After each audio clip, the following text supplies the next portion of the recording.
I basically just started publishing podcasts. It was hard from a mental standpoint because like I was basically saying, hey, I'm an expert at marketing books, even though I haven't like really fully validated the model, but I did turn out to be an expert at marketing books.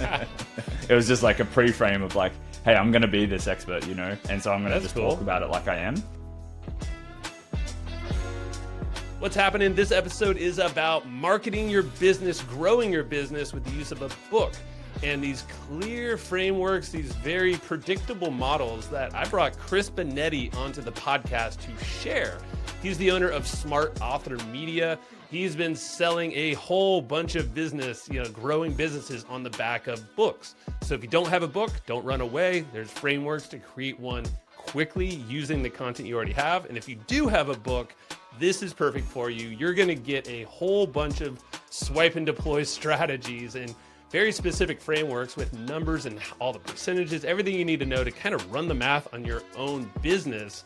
And then you can start to see, holy moly, a book is probably your best marketing asset you have. And he's going to give you a whole bunch of frameworks on how to deploy this. So Chris is the man. Take notes, enjoy, see you there. Hey, do you have more to-dos, less time, and an infinite number of tools to keep track of? I know I do. Doing business has never felt harder, but you don't need a miracle to hit your goals. You just need HubSpot. Because their all-in-one customer platform can make growing your business infinitely easier. Just imagine this: high-quality leads, fast-closing deals, wildly happy customers, and more benchmark-breaking quarters. It's not a miracle, y'all. It is HubSpot. So visit HubSpot.com to get started today. Mr. Benetti, we're back together. It's been way too long, dude. And we both look different, I feel like. Thanks for hopping on so early, man, where you're at. Oh, dude. I mean, it's a pleasure to be reconnected. I feel like a long lost brother here. You are. Well, dude, I feel like, and I always say the lame excuse of Facebook messages, I'm just like never on the platform. And I know like that's how we've always communicated, other than like used to be in Slack when we were working a little tighter together. I was like, do you have like, well, you're like, do you have an iPhone? I'm like, yes, for the love of God. So please text me. Yeah. That's a direct line. So we made it happen. It's been probably a good, like, at least few years or so since we genuinely connected this way, on video.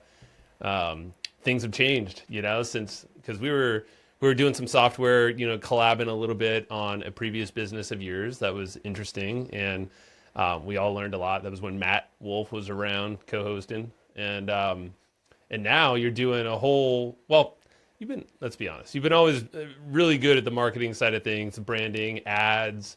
You've taught us a lot over the years too. And now you've taken that to the author, I want to call it the author market, but people with books who are authors who want to scale their business on the back end with Smart Author Media. So cool stuff, man. And I'm like, that's where you're at now. It's almost like there's a gap to fill in here. Don't know where to start, but like you got longer hair now. You have a kid. You have a new business. It's like you're still in Australia, right? I'm still in Australia, but in a new house now as well. Right on. Well, I guess catch me up a little bit on like the transition, because it seems like a lot of transitions in a pretty short period of time. I mean, I'm familiar, but I'm curious of like how that's been landing with you, because you've been very productive with a new kid in the house. Let's just say that. Having a new kid was definitely, it was all planned and all accounted for. It has certainly been harder than, you could have expected, but at the same time, manageable as well. But I'm glad I had like a good 6 months of building Smart Author Media before, having Harlow, having him whilst trying to like start something from scratch without that period ahead would have been quite challenging. But my business model is really based around like scalable inputs, and it's simplified as much as I possibly can so that it doesn't have huge time pools from me. And yeah, it's ultimately by design. So it's been such a long time. I've always kind of been an agency guy with my own business, and that's kind of paid the bills and been the backbone of everything that I do. Software came and went kind of thing. But what ultimately led me down to the path of Smart Author Media was a couple of things, and this was really clearly pointed out by a good mentor of mine and friend of ours, Charlie Valla. Yeah. But he basically said, you need to have a niche or a niche for you guys, and you need to have a recurring business model. And that was kind of two things missing from what I had previously. And so we basically just did a bunch of identification and realized that the author niche wasn't being serviced very well from a marketing perspective. There were certainly marketeurs who were doing launch campaigns like Amazon bestsellers and other bestseller campaigns. And then, there's people building book funnels, but no one was really kind of standing up and going, hey, I'll run ads and consistently get you sales and consistently get you clients from your books.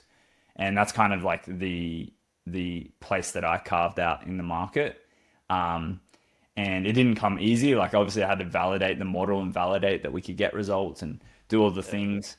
But it has been such a tremendous journey and well worth it. And there's been many points of like, oh man, am I really selling the right service, and doubting myself just based on like, I guess, misaligned expectations with clients, which just comes as a part of running an agency. And I'm sure you, have seen this back in the day, but it's one of those things where,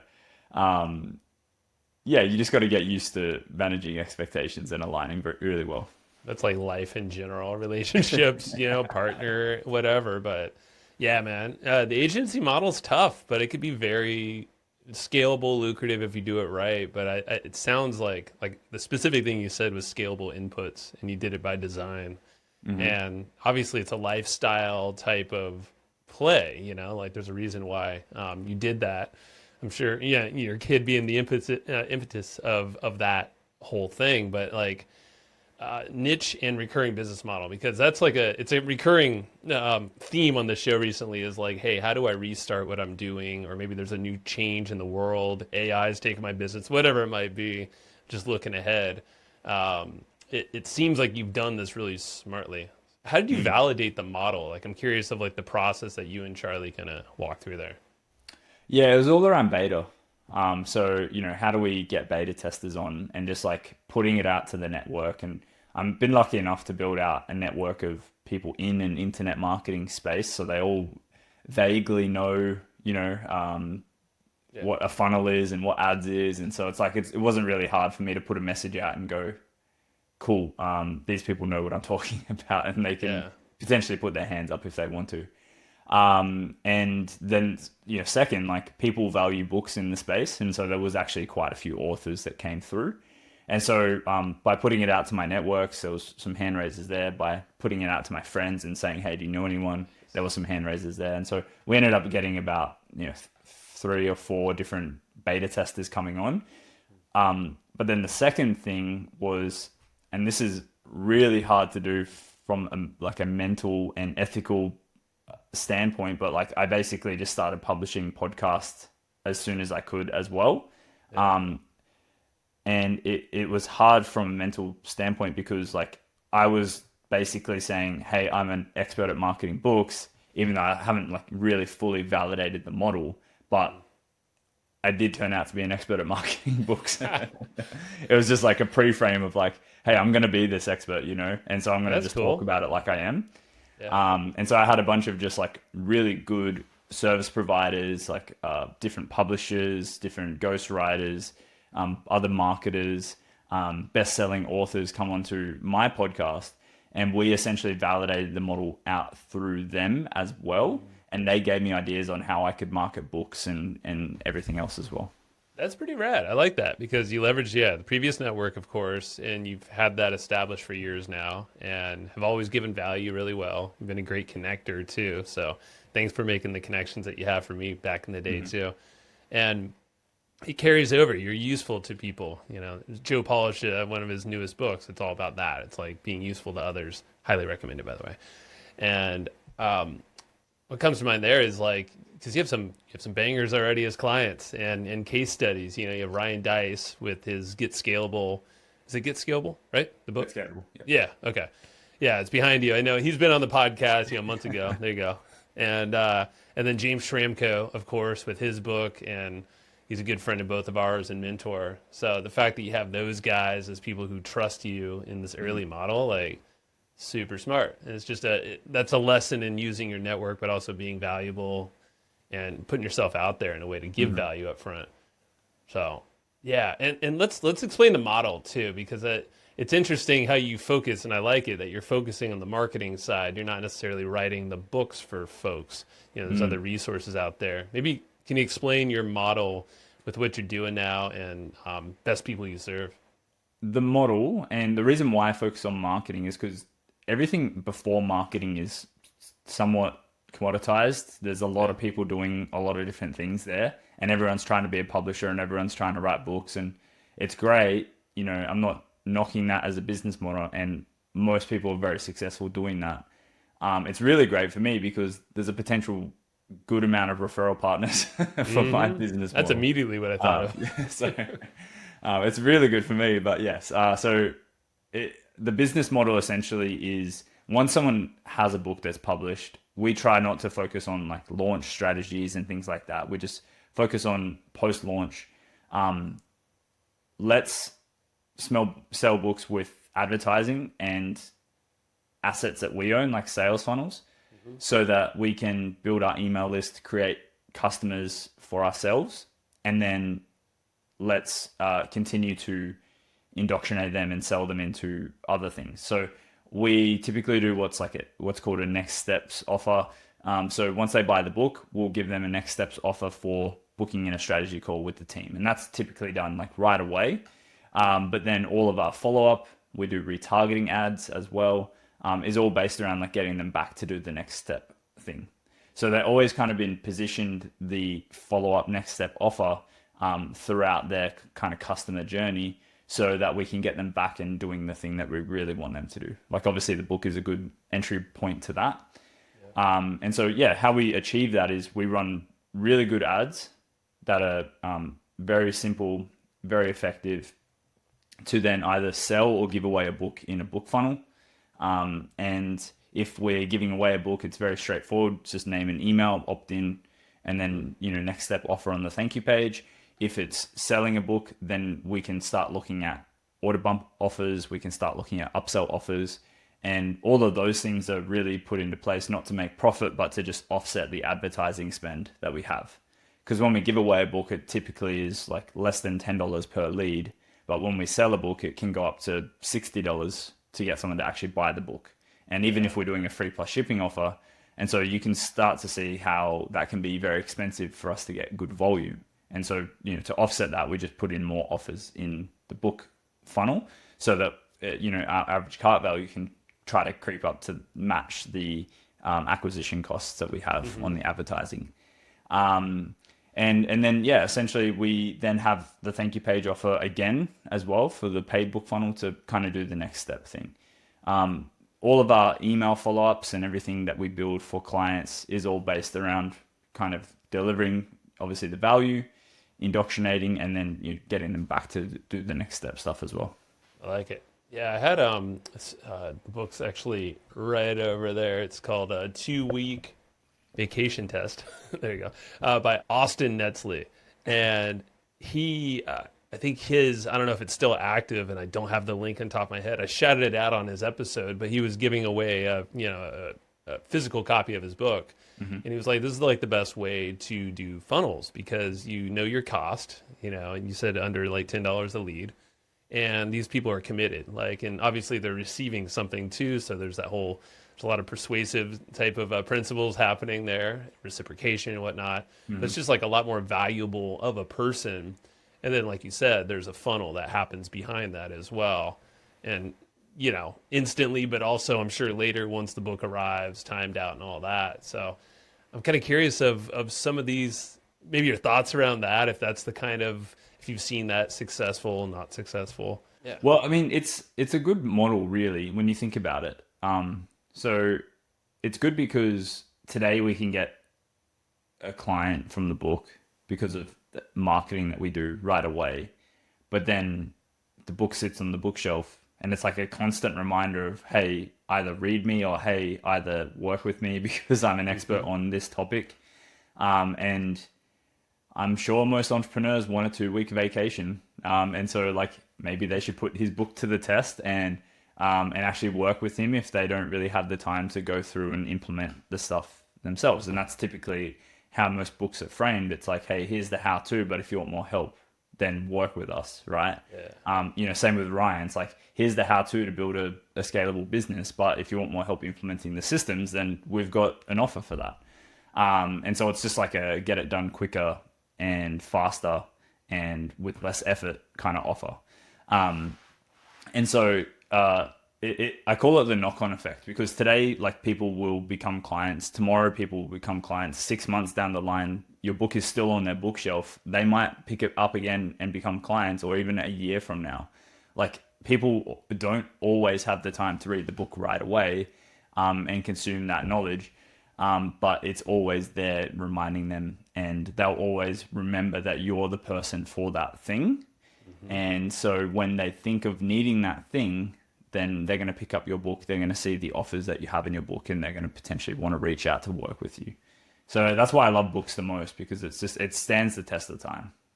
Yeah, no, it really does. And for someone who has a book currently, let's just talk to them really fast, because I'm sure a lot of people do, or maybe even a smaller book. I don't know what you would call a book, or if it's a smaller workbook thing, but let's talk to those people. Like, they have something like that. What's a good model that you would recommend starting with, and assuming they have at least like a core offer, a business behind it, but maybe it's not optimized in between. Yeah, so definitely they need to have a core offer. Otherwise, I would advise against selling books or marketing books. It's just going to be something that you spend a lot of money on. You're going to feel bad about because you're not making money on your book. And then you're going to blame or get upset that, you're spending money on marketers or whatever the case is. Like, you're just going to be upset. It's not a expectations, good, right? They start getting out of the way. Definitely expectations. So I'll just set that right now. Good. But certainly, I love old books, like even 100-page books. Like, they're kind of my favorite. They're easy to read. They're super tactical. The Evergreen Traffic Playbook or whatever it was. I think I still have it. Remember? Yeah. I think that's right. That's the name. Yeah. There's Evergreen Wisdom too is another one. There we go. Oh snap! Look at you.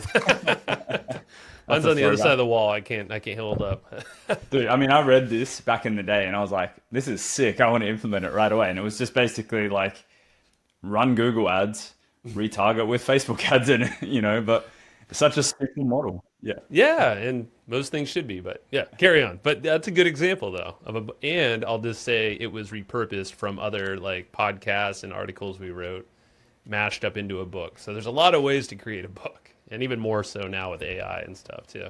Yeah, and I mean, like, there's the offer on the book as well, but it's like 96 pages. So it's like, this is a book, and someone can get tremendous value from that book.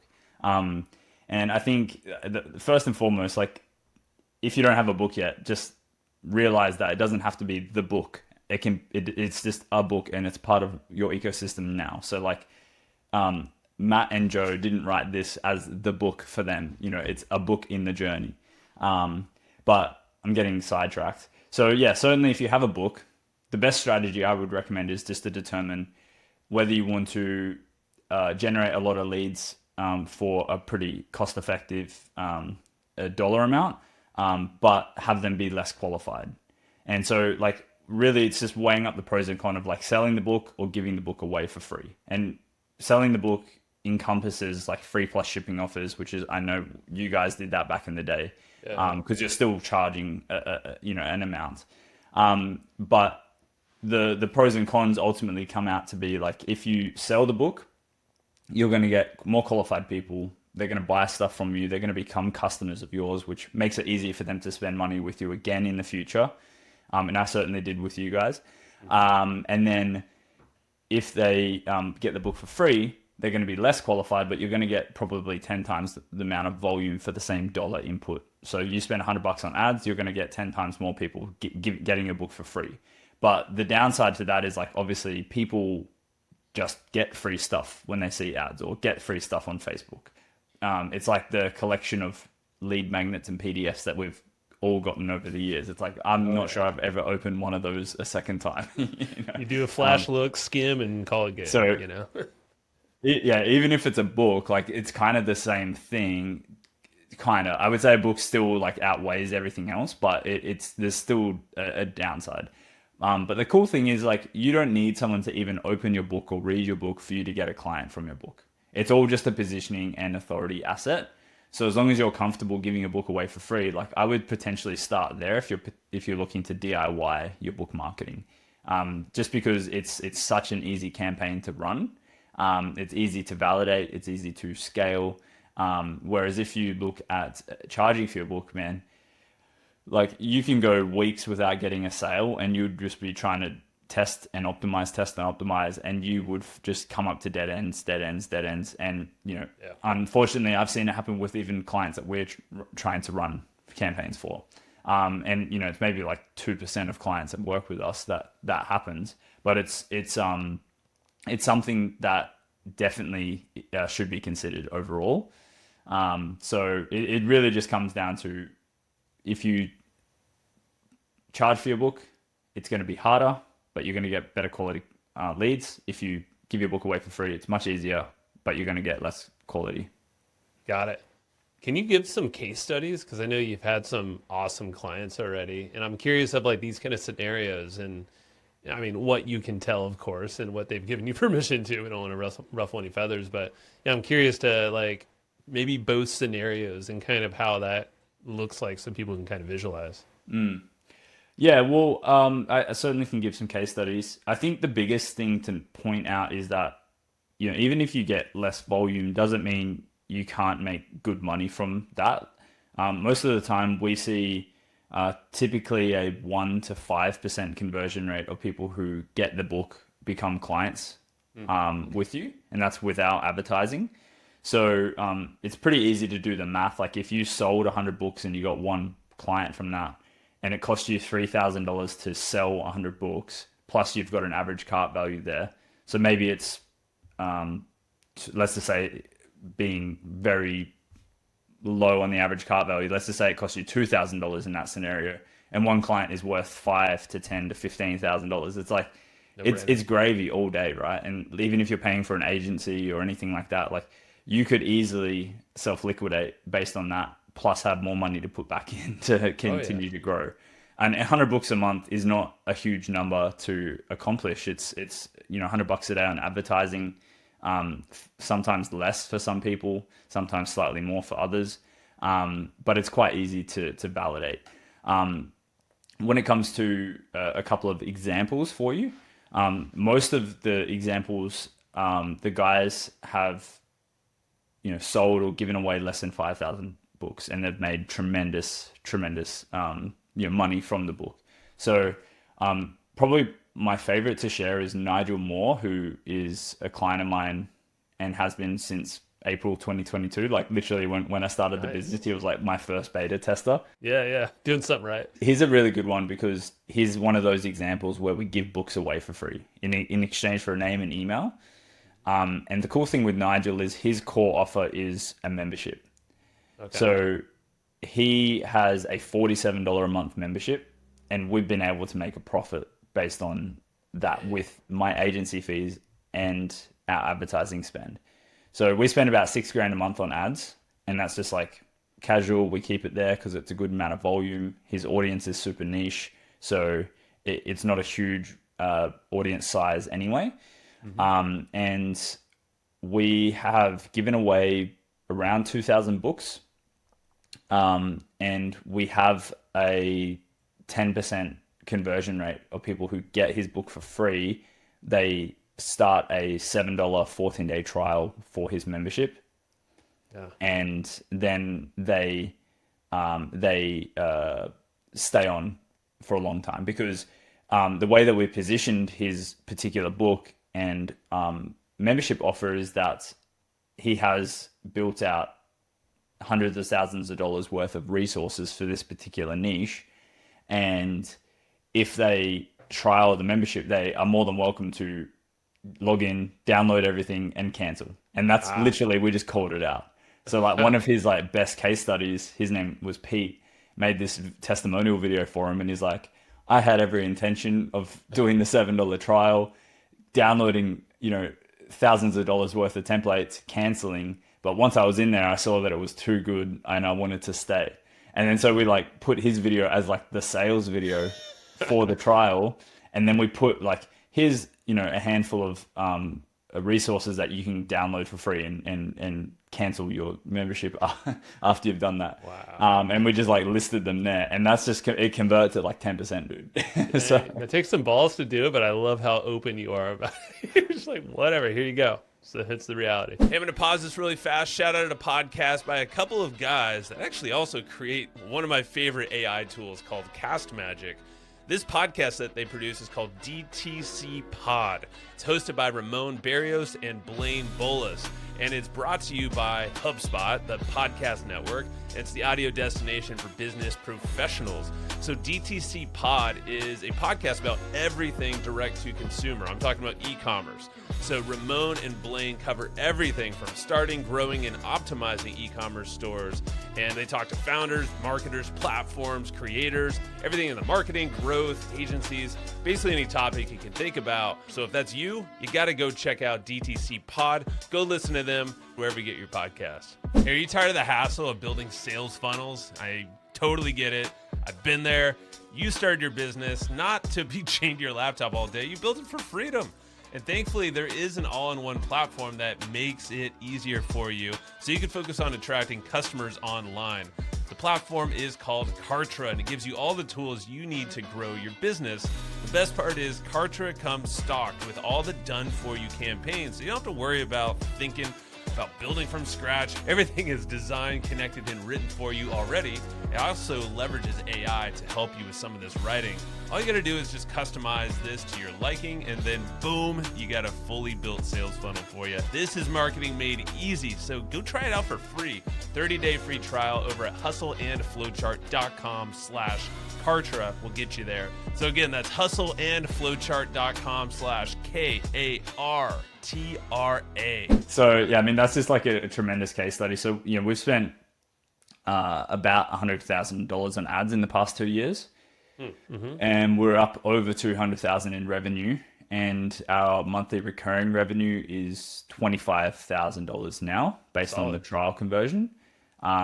So with that, we pretty much put in about $9,000 a month on like my retainer plus advertising spend, and then we get $25,000 back without doing anything. So if we didn't run ads tomorrow, he would still have the 25K. And so we just build that, and we probably give away,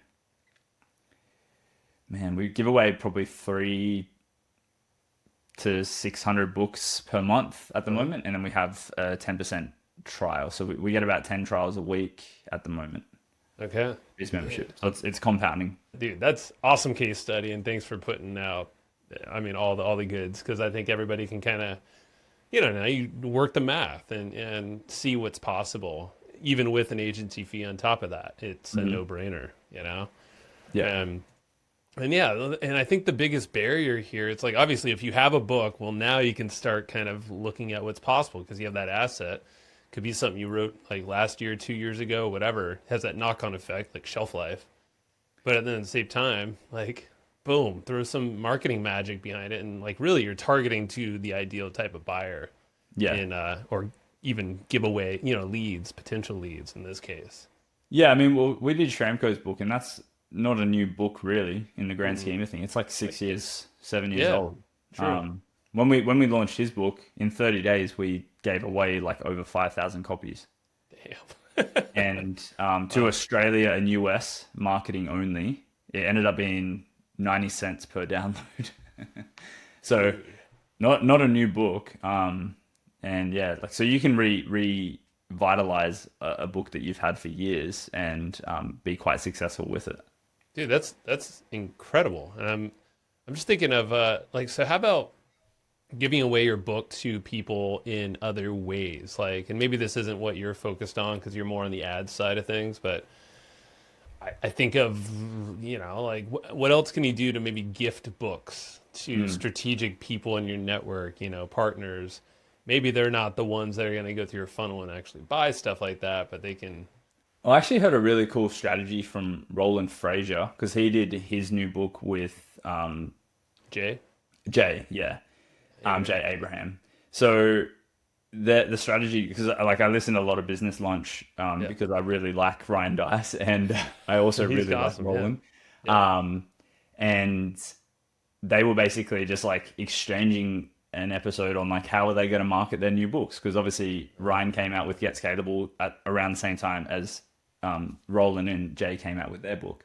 Yeah. Ultimately, he said we're putting our budget behind going on Amazon and ordering author copies and sending it out to a bunch of potential referral partners that we have identified, or high level people that we want to work with to help them, arrange selling their business or acquisition of a business. Yep. And they basically just said, we're going to send out like 1,000 copies per month. And we're just going to do it through our author copies dashboard, which essentially, if you don't know what that is, if you have a book published on Amazon, then you can basically send out a copy and just pay the cost of what it costs Amazon to print your book plus shipping. So it typically is like what, $6 or $7 per book to send it out to someone. So I mean, like, it's a no-brainer, and I've thought exactly that model, but it's cool to hear that they're doing that. Is like, yeah, you just budget a certain amount every month. Mm-hmm. You go to your best referral partners, people in your network that are going to have that, that network effect. I mean, shoot, maybe some of them will even just buy or be your best lead source at least. I mean, like, to pay $5 or $6 for each. Come on, it's a no-brainer. And then Amazon does all the work, Another friend of mine as well, he has a SEO business. And we all know how hard SEO businesses are today, especially with the market. But he essentially, every single time someone books in on his calendar, he will send them out a copy of his book, but he sends it out personally. He's got his in an envelope that's a gold envelope, so it stands out in the mail.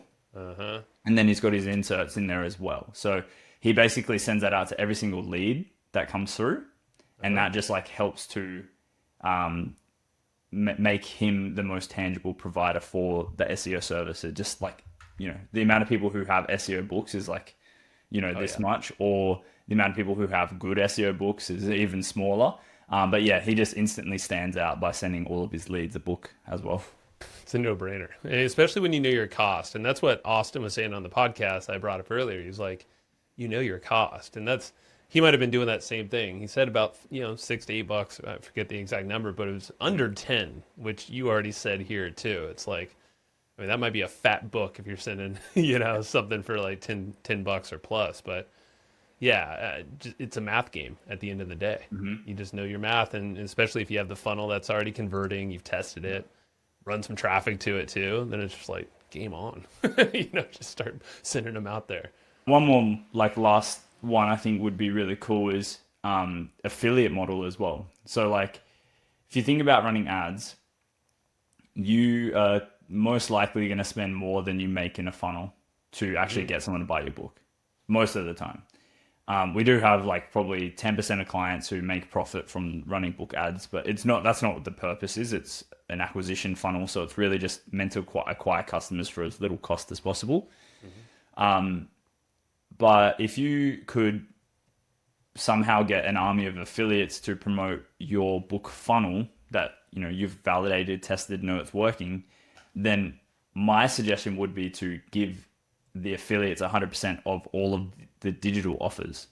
So we have our book, let's just say it's a free plus shipping offer, $9.99 or whatever to America. And then we have 3 different offers above that, an order bump for $37, an upsell for $2.97 and a downsell for like $97, something like that. Yeah. If you put it out there to have affiliates get 100% commissions on those 3 digital offers, then you're still getting an acquisition for $0, essentially, which is really what the goal is. You just have to pay the cost of the book, the the person who buys the book pays the cost of the book, because that's what it actually costs to ship it out. It's typically $9, $10 to print and fulfill a book. Okay. So, it's essentially a net zero equation. And then all of your affiliates are being heavily rewarded because they're getting 100%. They feel like you're giving them everything when it comes to that. I feel like that's a really smart way for you to also think about different advertising avenues. And then that even might incentivize, just like you and Matt used to do with Thrivecart, put together like all these additional assets around this thing, run ads to it, do blogs or make videos or whatever. Like it could really incentivize affiliates to go hard. Yeah. I mean, they see, because it's a numbers game on their side too, and it's immediate value. It doesn't, at least for them, it doesn't look like they're pitching something hard. It's like you're literally giving away something, or at least you're incentivized to do that and go harder, like, rather than some big ticket product that's a lot more barrier or to a and it's all positioned as like, hey, just get my good friend's book for free, and it's like, how hard is that to sell? Exactly. No, it gives me some ideas of a launch I'm actually currently in right now. Well, we might have to talk after this. Okay. So how about something else that comes to mind, and this came up because of Roland and Jay Abraham. I saw they did kind of like this book launch. I think it was like a contest. Mm-hmm. I forget exactly what it was now, and I'm like blanking on it. It's been a few months ago. But have you seen any contests? I mean, obviously you can pair up the affiliate thing with a contest, and have, I guess, affiliates point to something like that. Gets a lot more of the sharing going. Yeah, I'm not one really for the contest side. I haven't thought enough about it, to be honest with you. I'm like so in my lane, it's not funny. That's good. Yeah, so I wish I had some strategies, but I'm not sure I actually have thought about it enough to give you any. No, that's fair, man. You've given more than enough already. I'm curious if there's any, like, obviously, okay, so the two camps, at least in my mind here, are like those without books, write a book. Write a book, yeah. And if you don't, or if you do have a book, then obviously we just gave you a whole bunch of models, or Chris did here, and things to think about, numbers to crunch to kind of go down that route.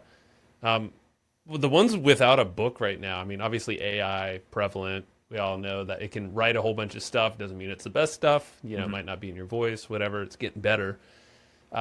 Any tips on how to get someone to like write something quickly, or do you ever consult on people early in that stage just to get over that hump, Yeah, and most of the time it's just like making connections with friends who do help with those things. So yeah, it's hard because it's a specific recommendation. Like if someone has X book that they want to write, or they're in a specific niche or industry, then I would connect them with different people depending on who they are, and of course what their budgets are as well. There's people who charge $1,000 to help, and there's people who charge $100,000 to help. So it's like who's the person that needs the help, right? And so I'm very mindful of that and making the right connections. There's certainly AI stuff that can help, like a guy named Sean Vossler, who's a really good copywriter and very smart marketer.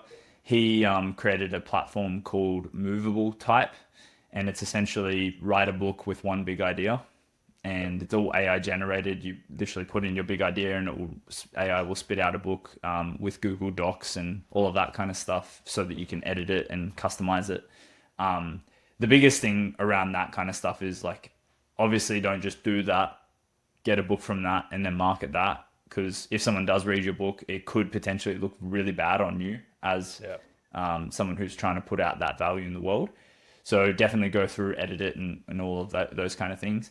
But I think the biggest thing is, when it comes to writing books, you need to make sure that you have frameworks in your business, or methodologies in your business, that you can write content around. And I would even say it's a benefit for you to have workshops, webinars, other events that you've recorded, where you're talking about these methodologies. Because if you do ever work with someone, or if you are getting, support with writing your book, then all of those assets come into place, and they actually form a lot of the content inside your book. So it's actually less work for you to get to a finished product. And so I just say that's very important to have. I like that, man. And that's, it goes into, so I've been partnered up with Mike Koenig's on all sorts of stuff. And the guy's written 19 books now, I Wow. think. It's just crazy. Awesome. And essentially, like, he has a book for every new endeavor or angle. I mean, there's all sorts of things. I think like 18 of those are actually business focused. Like one was about his cancer journey through it and beating it. So it's like, but he's told me his process. I'm not going to go through all the details now, but it's exactly what you said. It's like basically a framework. I mean, it's like thinking through everything. There's a lot of previous material, but then there's also like with the use of some tools, Cast Magic is a really great tool to use and like mine the content like webinars and podcasts and other audio YouTube videos that you might have posted that can then fit into these frameworks that you have mapped out, however you map it out, or follow someone else's guidance. But know that, like, yeah, we're all sitting on like wealth of content. It could be emails that we wrote, like whatever it is. To your point, it's like it doesn't have to be such like a big boulder to push up the hill. It's just really coming around. Like, what's the big idea? What are you trying to do? Write a framework, probably something that's proven, of course, and then use some of these tools and ways to kind of leverage what you already got and then fill in the gaps. Yeah. And you can write a 100-page book, and it doesn't have to be hard. Like It does not. one like little methodology could fit inside this book. I love it. I take that as a compliment. but yeah, man. I mean, because I'm honestly in a spot now where I'm like, I have an idea for something new, but at the same time, like I know I can get it out of my head faster than ever now. To record, like I'm going to start by recording some podcast episodes about it, but then I know like there's tools like Cast Magic or there's the Oasis I shout out pretty often. You can just like ramble into your phone, and it spits out your ideas in more of a format that you give it. Okay, And cool. just ways to shortcut the game, but it's all leveraging you and your knowledge still. Yeah. So cool, man. Shoot, I mean, other than this, is there anything that we missed, like some big glaring obvious thing that you think would be helpful for those watching? Well, I think we went really good into giving books away for free and having kind of membership services on the back of that. I would actually say like my favorite strategy is getting people to book in on strategy calls with you. Okay. Because it's so much more tangible. And, if you're someone who's even smaller, you don't really have a big team and stuff, it's like that strategy is so bulletproof, it's not funny. And so I would just, if you're a service provider like me, I'm actually about to start my book. And my strategy is literally going to be give the book away for free, book a call on the second page, and have a sales conversation with someone. And ultimately, it just gears it up for me to be able to get clients really easily. And it's the same process if you're a coach, if you run different products like that, mentorship stuff.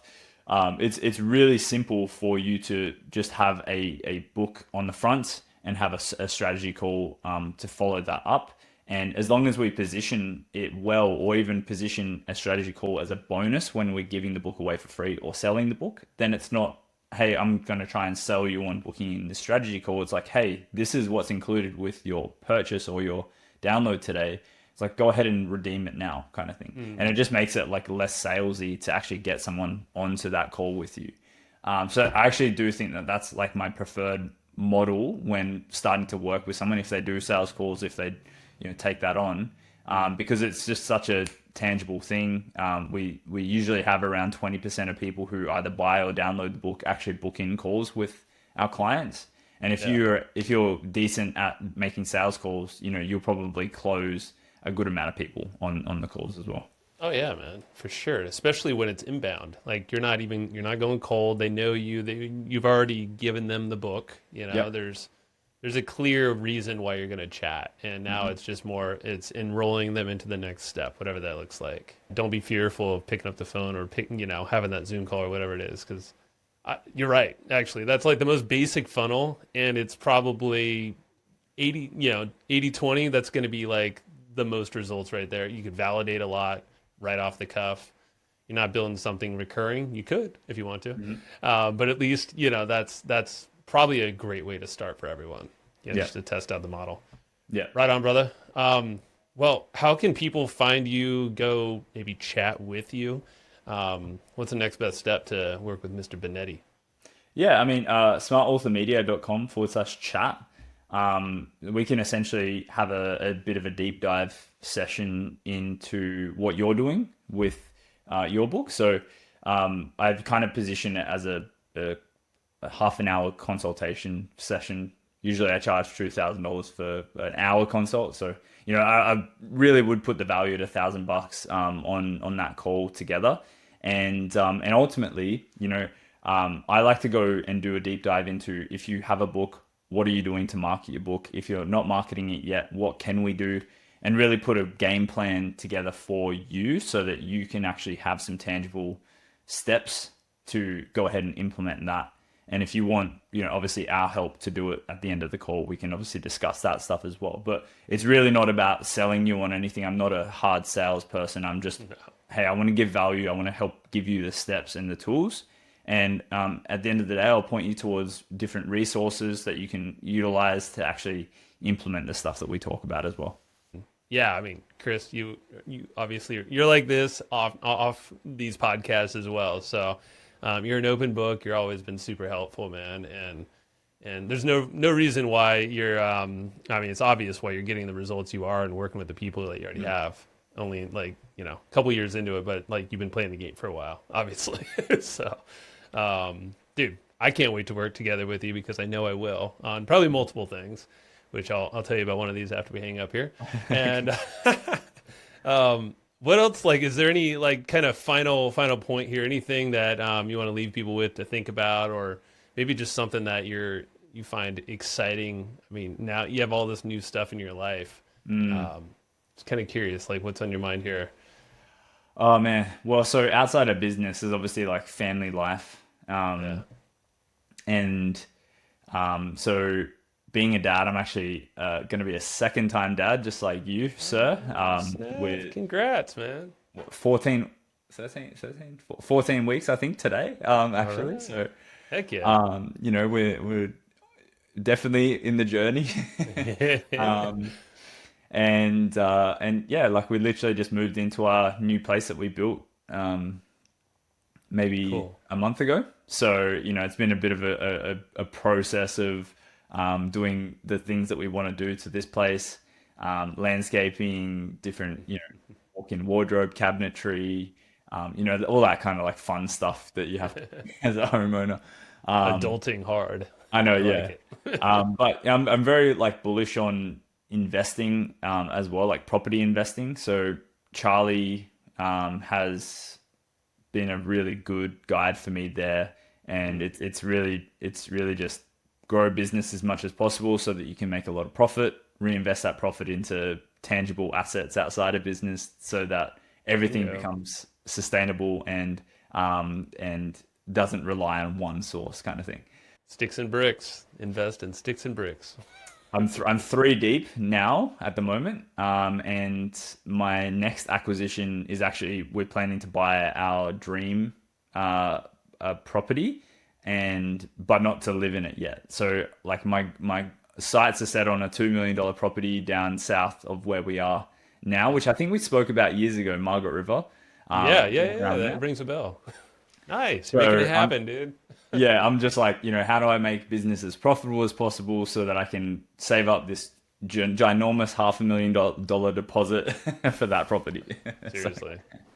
I think that's great, man. And these are similar conversations I've been having on the podcast, but also off, is exactly that. A lot of real estate, a lot of investing. I have a couple of clients that are financial advisors / work with family offices. And yeah, that's the thing. Alternative investments. It's you can do a lot in your business. So it's we can control that. And our, like you said, it's almost what was the term you used at the very beginning of it? Essentially it's it's scalable because, it's scalable in the inputs by design, Mm-hmm.